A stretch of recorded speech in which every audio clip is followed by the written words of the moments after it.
Hi, this is Kent Vaughn with Blaze Performance Solutions again, talking about leadership. This is part 2 of who are you as an individual. If I've got my act together, I'm going to be able to lead more effectively. Last time we talked about integrity and honesty and our behavior and those kinds of things. This time we're going to talk more about our attitudes and how we do things. Now, here's the way I'd like to begin this. It's about being open to new ideas. I love what Will Rogers said more than 50 years ago when he said, "We are all ignorant just on different subjects." No matter how good you are in some area, it doesn't mean you know everything about everything. In fact, there is no one on the earth who knows everything about everything. So no matter how good we might be in some given area, we need to be willing to be open to new ideas in other areas, and maybe even that area, because goodness knows things are changing. I mean, think about your own business. Whatever it is, healthcare, education, philanthropy, financial sector, manufacturing, marketing, doesn't matter. Has your business changed any in the last 5 years, the last 10 years? I bet it has, and probably at an increasingly fast pace.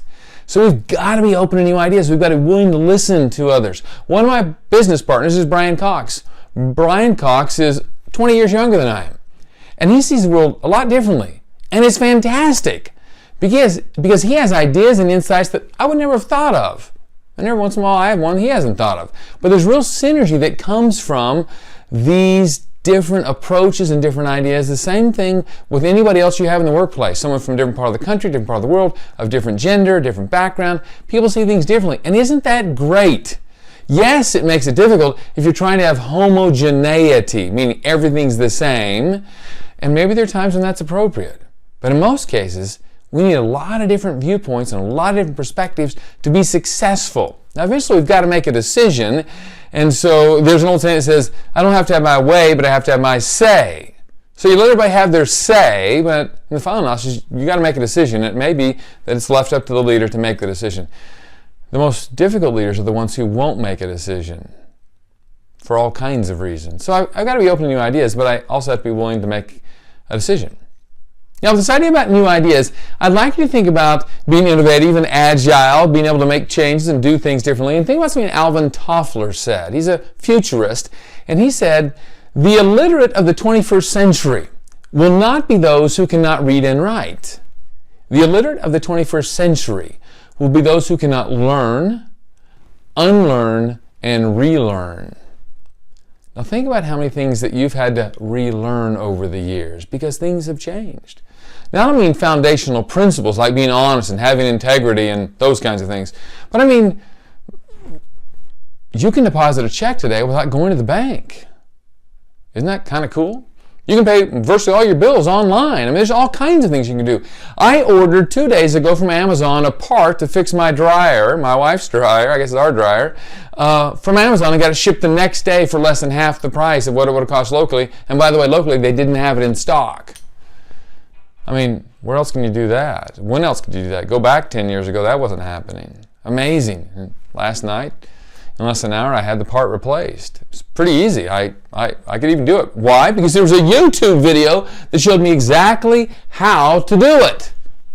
I watched that YouTube video twice, and then I played it as I took apart the dryer, virtually all of the dryer, and put it back together. It was amazing how easy it went. I've never taken a piece of equipment like that apart. I'm not really a mechanical guy. I mean, my dad was an engineer, one of my sons is an engineer, but, you know, it's not necessarily my preferred thing to do, but gee, I thought, what the heck, let's try this. And you know what? It was amazing how it went. Open to new ideas. Another big piece, that we need to focus on as leaders, we've got to be passionate about what we're doing. We've got to be positive. We've got to be upbeat. Everyone else can talk about things that aren't going well, etc., but we've got to be as Les Brown calls, the thermostat in the room, not the thermometer. The thermometer measures the temperature, and we want to know what the temperature is. The thermostat is the person trying to impact the temperature.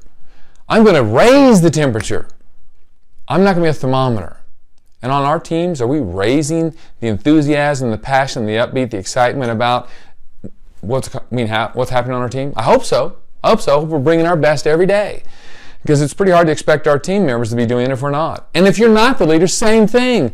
Everyone can lead. At a minimum, we got to lead our own lives. So don't wait on what your boss is doing or not doing. Decide on what am I going to do? What energy and excitement am I going to bring every day? Sometimes people say, well, they're just lucky. Well, maybe they are. I like to define luck this way. The Roman philosopher Seneca, a guy you may not have heard of, but it was centuries ago, millennia ago, said this: luck is where opportunity, or luck is when opportunity meets preparation. So as a leader of my own life, and maybe of a team or a company or whatever else, I need to make sure that I'm preparing, that I'm ready, so that when opportunity arrives, my preparation is ready to meet it. I heard a singer years ago say, Jackson Browne, that luck is also, he described luck in this way: luck is when opportunity shows up on the dance floor. You only get to dance with it if you're already on the dance floor. So hey, hopefully we're on the dance floor dancing, doing our part, being positive and upbeat and being prepared. Now, as I think about all of this, I'm reminded of something that one of my very good friends told me just 2 weeks ago in a meeting. She used to be a basketball coach. She's a business owner now. And she said, I have lived my life by this quote from Coach John Wooden at UCLA. And the quote is a very simple and powerful one. He said, discipline yourself so no one else has to. I got to tell you, I love that quote. Discipline yourself so no one else has to. All of this is about disciplining ourselves.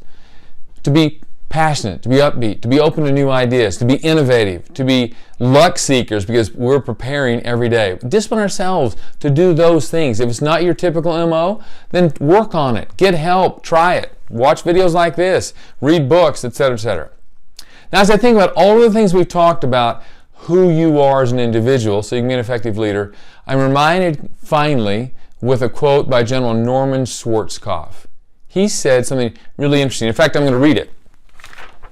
He said, if you look at leadership failures that have occurred in this country in the last 100 years, now that's the United States of America we're talking about.